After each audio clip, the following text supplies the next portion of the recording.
homeschool is at your pace. It's not based on grade levels. It's not based on what everybody else is doing. And it's not even that everybody's the same grade level in the same subject. You move forward when they're ready. You stay back when they're not.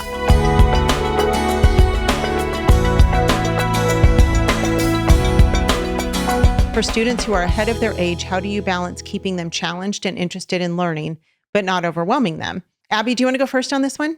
Yeah, I feel like, Bethany, maybe you were a teacher or in the school system, because I used to ask this too. But here's the fun thing about homeschool. Your kids aren't like ahead or behind. They're right where they're supposed to be. So when you said how do you decide to have a child repeat a subject or grade level? Well, first of all, I would say throw out grade levels because your kids are where they're at. So you aren't going to have to, this is the other really fun thing. You don't necessarily have to repeat because you don't ever need to move on beyond where they're succeeding at. Does that make sense? So, so you're just going to move at your kid's pace. And if they're in third grade, if they were in the system in third grade, and they're in first grade after, they're not behind because they're right where they're supposed to be. Yeah. And then also if they're doing fifth grade in another subject, they're not ahead. They're right where they're supposed to be. Yeah. And so that's also the other thing is my kids have never been in a grade level that's the same in all subjects. They might be in fourth grade in math and in fifth grade in science. And we just kind of throw out grade levels.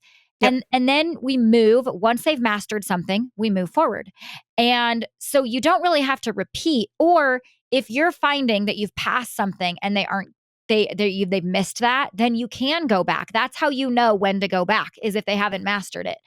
And do you know when to move ahead? When they've mastered it. And so you get to determine the pace. You get to determine where they're at on anything. So the first thing I would say to any homeschool mom, get rid of grade levels. Yeah. I would even, honestly, for my kids, I have X'd out the grade levels on the books so they don't even know. Because sometimes kids will be like, if they're 12 and they're in a first grade, they're like, why am I in this? Or they get proud, I'm working at an 8th grade level and I just will get rid of it. So they don't know. Here's what we're doing. We're doing math. We're doing math at the level that you're at. Yep. And when you're ready to move forward, we move forward. And if you haven't mastered it, we stay where we're at until you've mastered it. Yeah. And that's the freedom of, and what you might find is you start to panic because, oh my goodness, we're behind. But then all of a sudden 1 year, you just went through 2 years of school in a year because they were getting it and they were moving forward. So homeschool is at your pace. It's not based on grade levels. It's not based on what everybody else is doing. And it's not even that everybody's the same grade level in the same subject. You move forward when they're ready. You stay back when they're not. Yes, absolutely. You hit it dead on. But I do want to say one other thing too. Not every child is created to be the expert in every single subject. Right. And so you might have a child who wants to be an artist. Mm-hmm. Well, he needs to know the basics of math and history and science, again, so that he can understand God and his world that he created. But he doesn't have to be a mathematician. He doesn't have to be a historian. He doesn't have to be a scientist because God created him to be an artist.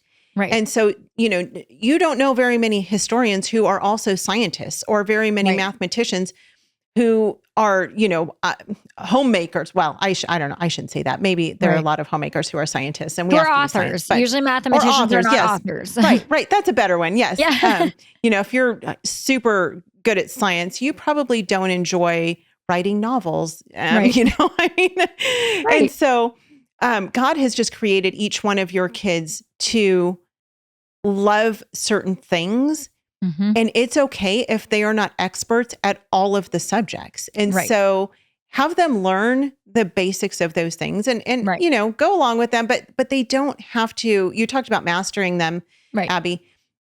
They don't necessarily have to master every single thing. If they're going to be an engineer, well, they should probably know calculus. Right. But if they're not going to be an engineer, they don't need to know calculus or if they don't have a career in mind, that requires these things, then it's okay for them to not be the expert on everything. Honestly, like you said, the only subject that ever you would need to master to move on is math. You do. Like if you can't do addition, you really shouldn't move on to. But honestly, think about every other subject. Right.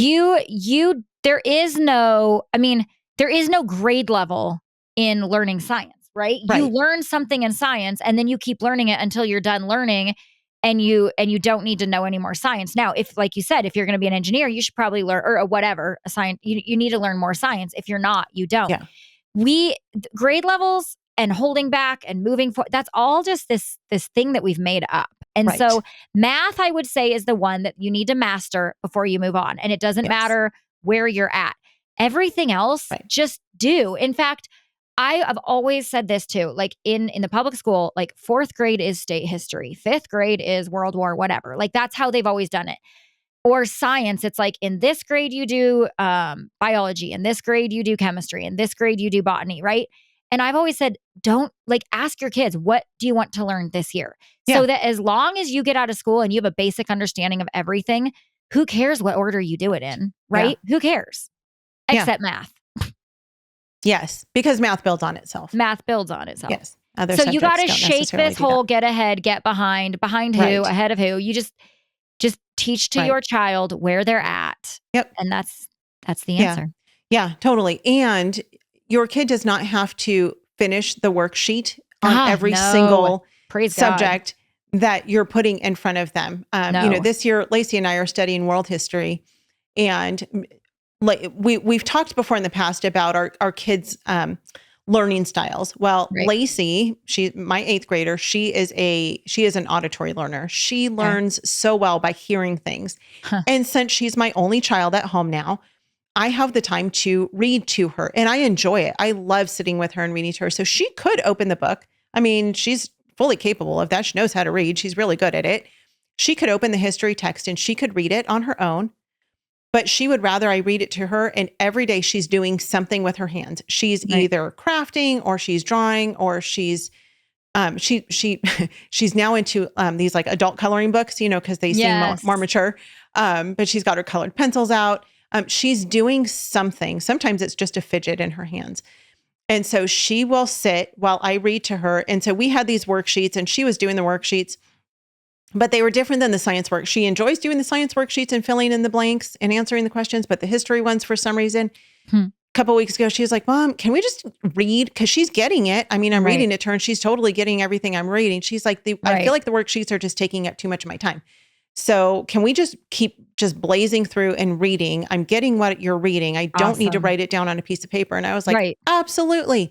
Totally. So that's what we've been doing. I read it like a book. And that's working really well for us. And so, you don't have to stick to feeling like, well, I'm doing it wrong, or we're going to have to go back if we didn't finish the whole book or finish all of the worksheets. We're on day 160 and we can't move to 161 until 160 is done. And that will suck the life out of you and your kids. And your child. Yeah. So, And if they're exhibiting that they know the stuff in one question or talking to you or acting it out or whatever, then move on. You're done. You got it. Yep. Right. I mean, that's the whole point, is so that they know what it is that they're studying. Right. Not that they can fill out worksheets. Because as an adult, how many worksheets do you fill out on a day? Yeah, 0. Not very many. But some enjoy it. I mean, Lacey loves filling out her science worksheets. Yeah. She finds great satisfaction in it. It does. It does. And she goes back, so his science is just different than history. She goes back to the text and she'll find the answers if she doesn't know them. She fills out what she can first. Totally. Right? Yes, that is a good skill, is learning how to research. Homeschool Insights is sponsored by CTC Math. If you're looking for a great online math program, visit ctcmath.com and try it for free. For more great homeschool inspiration and resources, listen to the Schoolhouse Rocked podcast every Monday, Wednesday, and Thursday.